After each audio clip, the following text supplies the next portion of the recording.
Hello everyone, this is Divya Bharti, Assistant Professor of English at Nanda College of Technology. Today, we are diving into something that might save your academic, summarizing a lecture.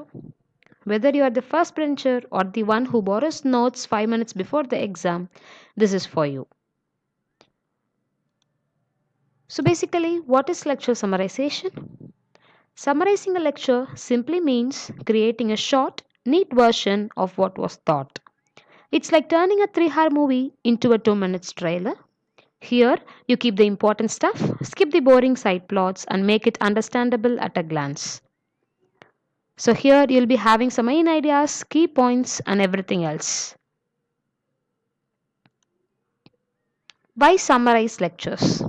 So, why should you summarize the lectures? Let me tell you a secret. Summarizing is the ultimate study hack. Okay? You remember things better, you revise faster before exams, you actually listen in class.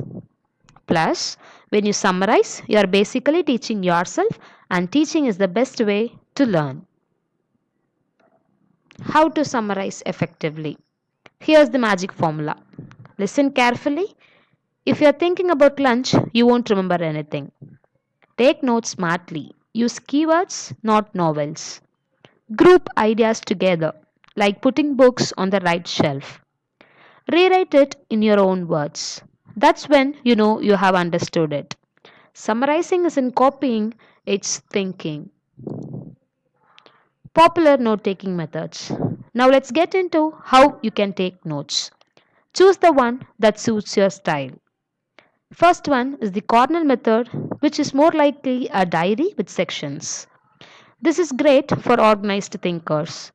The next one is the mind mapping, which is for visual learners who like pictures and arrows. The third is the bullet points, which is super quick and straight to the point. The fourth one is the flow charts, which is perfect if you like seeing how things connect. Which one do you think suits you best? Next, tips for effective communication. Tips for effective summarization. Let's go rapid fire. Do's and don'ts.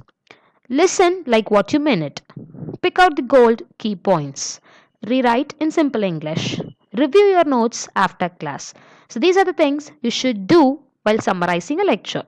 Next, the following ones are the ones you should avoid. Don't copy everything. Avoid long, boring paragraphs. And don't just write, you just think. This is not about writing a story, it's about building a study weapon. Common mistakes in summarizing. Here are the traps students fall into. Copy pasting entire sentences, writing every single example, making your notes look like messy noodles, and never reviewing your own notes. Let me ask you, have you done any of these before? No, right? If yes, please don't repeat the same. That's okay. Today we learn, tomorrow we conquer. Next is the benefits of good summarization. And finally, what's in for you? You save tons of time, you understand the tricky stuff, you chill during exams, and you stay sharp in future classes. Trust me, once you master summarizing, you will wonder why you ever struggled before. So, from today onwards, don't just attend your lectures, summarize them. Make it a habit, make it a superpower. And when exams come around, your future self will say thank you. That is what I say now. Thank you.